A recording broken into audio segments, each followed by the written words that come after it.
He's been called the most dangerous philosopher in the West, and in his new book, Refugees, Terror and Other Troubles with the Neighbours, Slavoj Žižek calls for a defence of the European Enlightenment project and rails against the romanticisation of refugees. So I began by asking why he thinks refugees pose such a threat to so-called European values. First, I was very specific what I mean by European Enlightenment project. And let me draw my attention to what I also say in this book. This is your new book, yep. The greatest threat to Europe today are not the refugees. The greatest threat are precisely the fake right-wing populist defenders of Europe. For me, a true threat to Europe is people like Nigel Farage, Marine Le Pen, Pegida in Germany come to power. You say refugees come from a culture that is incompatible with Western European notions of human rights. I wonder if I said this precisely. You said it precisely on page 107 of your book. What do I say? You say refugees come from a culture that is incompatible with Western European notions of human rights. Yeah, but a couple of pages later or before, I don't know where, I also say that I'm well aware that European notion of human rights is not above in the air universal one. So why make such a big play out of refugees threatening it then? I explicitly, brutally, that's the whole first third of the book, emphasize that refugees are, to a large extent, mainly responsibility of European geopolitical games played there in Libya, in the Middle East, of new economic forms of neocolonialism, and so on and so on. So we, but not only we, also United States and other countries, we cannot play the game of, a catastrophe happened there, now we have a purely humanitarian problem. That I make it clear. So that is fairly uncontroversial position. And then you move on to the controversial position, which is?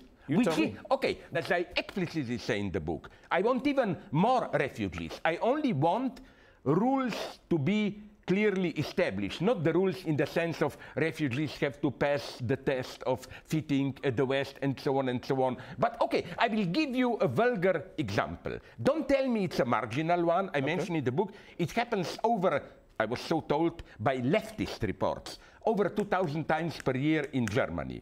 You have, all my respect to them, a Muslim family of refugees in Germany. What happens 2,000 times a year?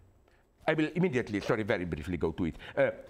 Their girl gets seduced by Western style of life, wants to live with a Western boyfriend. There is a pressure on the family from her. The girls get desperate. That's what happened over 2,000 times. She seeks refugee with the police. And then the problem is real. What would you have done in this case? If the police protects her, in a way they are totally justified. Her family will say, oh, you're not allowing our way of life. No one is disputing that there are problems within either refugee communities, minority communities. The problem is generalizing on that basis. The problem is saying that we should change our attitudes or our opinions about refugees as a whole. No. Simply on the basis of some minority practices. No, but you underestimate this. My point is this. Maybe you overestimate it. No, I'm not saying this is the big problem and so on. I mean, big in the sense of majority. But you do suggest that there are liberal European values that, for example, Muslim refugees from Muslim majority countries don't sign up to. Is that fair? But why is this something problematic? Didn't it show with all those it's problematic because you're assuming that there is a monolithic unified group of Muslims and a monolithic unified group of Europeans non-Muslims, when there aren't. You know, refugees have different views. This is too simple to Europeans have different... What I think we shouldn't be afraid of doing is saying, okay, where should a Western state set a limit? Yeah. What would you... And I'm asking what your limit is. You're not telling me. Very broad. If it's very broad, then what's the problem? Everyone should get along. I'm confused. Where are the limits that Western European countries or European countries should set that refugees violate in some way in your head? You're not telling me. I gave you now one example. One example. Which is the way we understand individual human rights with all our falsities and so on. But look at Europe, Slavoj. You know better than me how diverse Europeans are. I mean, the British view of gay marriage is very different to the Polish view of gay marriage. The Hungarian view of Jews... That's why Polish people should also be censored. I don't have any problem with The Hungarian view of Jews is very different to the Swedish view of Jews. I absolutely agree. The French view of secularism is very different to the Irish view of secularism. So why are you assuming that there is one European view which these foreign refugees aren't signing up to?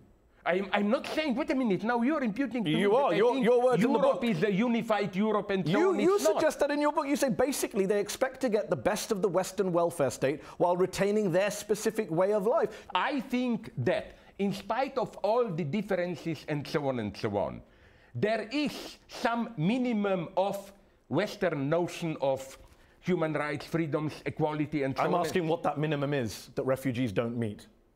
You haven't told me yet. No, notions of personal freedom, freedom of choice. Of course, Europe is torn in between.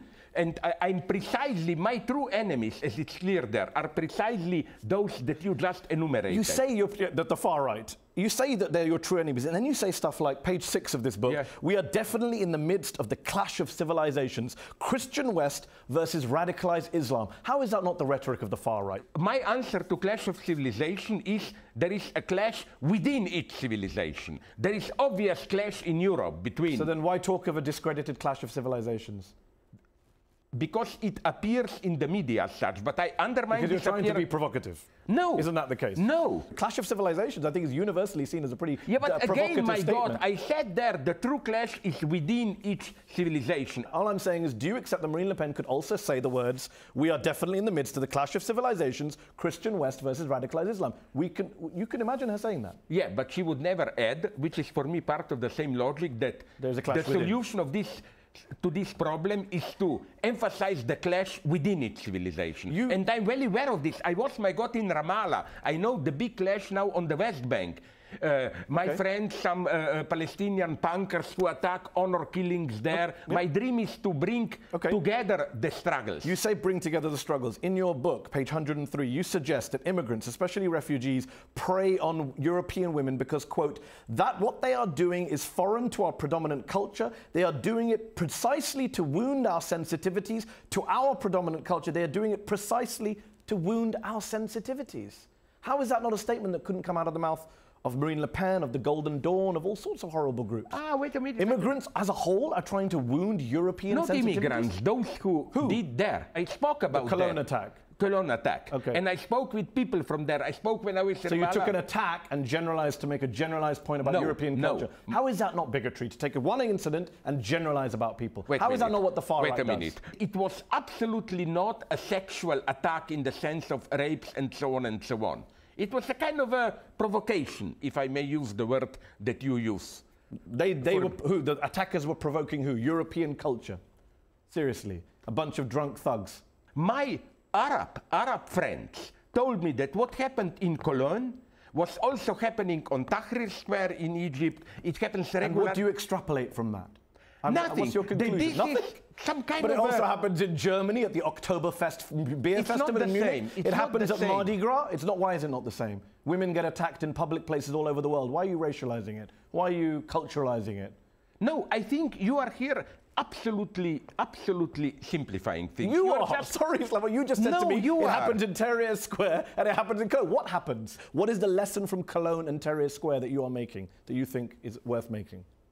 The lesson that is worth making is that we should talk openly about all these problems and not try to whitewash them and so on and so on. Okay.